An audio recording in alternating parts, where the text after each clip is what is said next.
It all starts with a baffling twist. The reigning champions of the WNBA, celebrated for their star-studded roster and flashy showmanship, suddenly can't seem to give tickets away. It's almost surreal. The Las Vegas Aces, led by the celebrated A'ja Wilson, are supposed to be the unstoppable force in women's basketball. They've got banners, trophies, MVP titles, and a whole lot of swagger. Yet here we are, watching them price preseason tickets at the cost of a modest dinner, with barely enough takers to fill even half the seats. For a team that should be riding high on a wave of glory, the lukewarm reception in the stands is a giant blinking sign that something's off. And as surprising as it may sound, that something arrives in the form of a young player whose influence has already surpassed every expectation and maybe every existing star in the league. So, how do we get here? How do the Aces transform from unstoppable champions to a team hoping folks will show up just to test out the seat cushions? The reality check hit hard when A'ja Wilson's squad couldn't move cheap tickets, even in Las Vegas, a city teeming with tourists and adrenaline seekers looking for any excuse to indulge. You think that dynamic alone would pack the stadium for an afternoon of live sports? Yet, when it came time for fans to decide between a quick fling at the slot machines or a seat at an Aces preseason game, it looks like the one-armed bandit won out.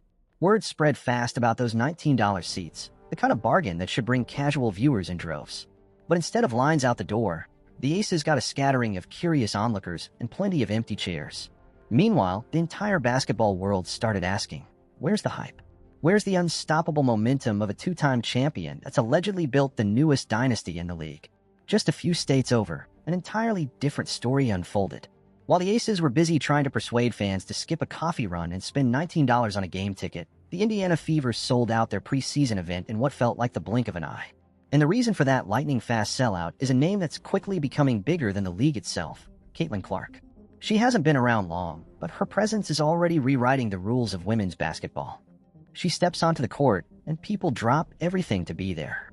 They flock by the thousands, and they're willing to pay serious money, sometimes hundreds, sometimes thousands, just to occupy a decent seat. To some, it sounds excessive. But to those who've witnessed her style and swagger, it's a small price for the experience. No hype machine can force such demand. It springs up naturally when a player captures the collective imagination.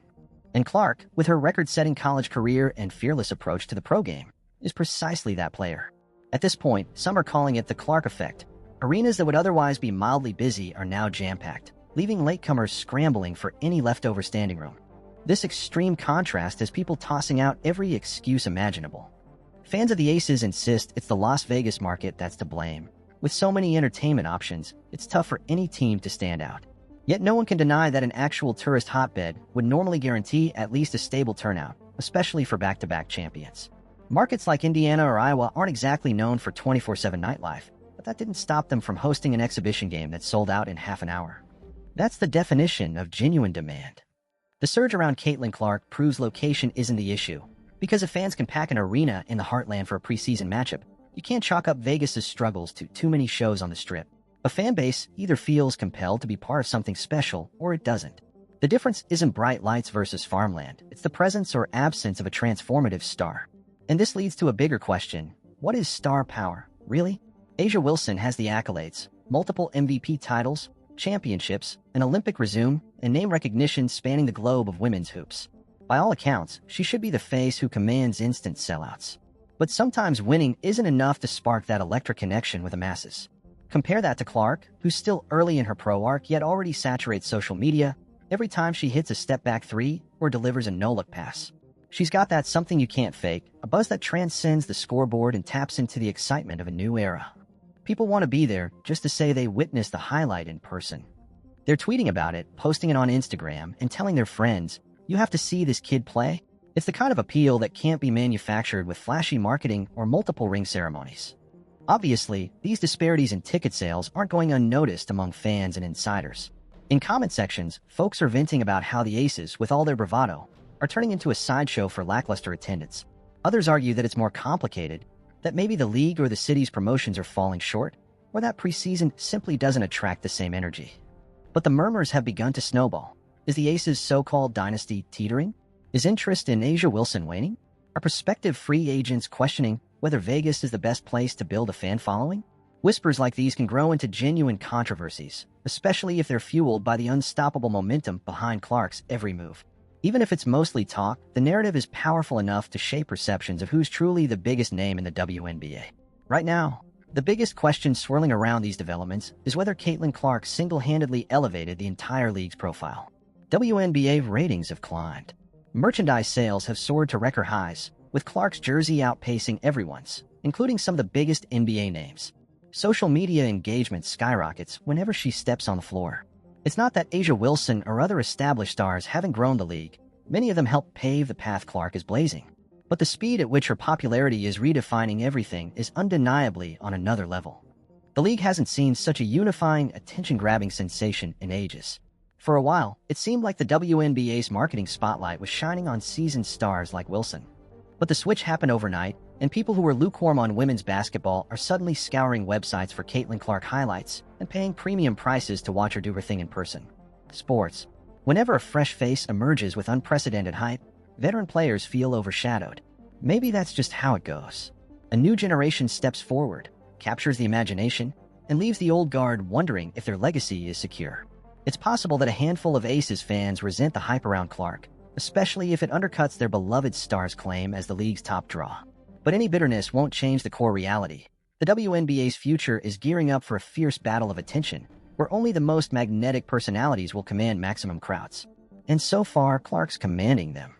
When entire arenas sell out at warp speed in places not known for bombastic entertainment, it sends a message across the league. The torch is being passed right before our eyes. Which brings us full circle to where this all leads. The Aces might have the rings and the proven results, but the future might belong to an entirely different wave. If the league's top headlines keep spotlighting Clark, then A'ja Wilson, despite her impressive resume, could find herself sharing the stage with an unstoppable phenomenon who hasn't even reached her peak. The question is whether the Aces and their star players can adapt to this massive shift in fan appetite. They might try new marketing strategies or attempt to inject more personality into their promotions. Yet the simplest fix is the hardest one. Capture hearts and minds the same way Clark does. That means forging a brand that resonates with fans outside the usual boundaries of the sport. It means giving people a reason to talk, a reason to show up in droves that dwarfs the other entertainment options in Vegas. And that's no small task when competing against someone who's already being hailed as a generational talent capable of rewriting the WNBA's narrative. In the end, this entire situation leaves a lingering sense of possibility. If one rookie can shatter attendance records and overshadow established champions, then the WNBA might be on the cusp of its biggest evolution yet. For years, critics doubted the league's potential for mainstream success. Now, those same critics see a young player drawing crowds so huge that it breaks ticketing systems and sets merchandise sales on fire. Meanwhile, reigning champs are offering preseason seats that cost less than a decent burger. No matter which side you take in the debate, whether you think it's a temporary novelty or a real changing of the guard, it's hard to argue with the numbers. They spell out a new hierarchy of star power, one that might redefine who we call the face of the league, and that might not be such a bad thing. The more competition for that top spot, the stronger the WNBA becomes as a whole. Yet it also challenges every established name to step up, lest they fade into the background of the Caitlin Clark show. The question now is whether the Aces and A'ja Wilson can keep pace, or if Clark's rise will leave them in the dust for good. This is only the beginning, and if the drama so far is any indication, we haven't seen anything yet.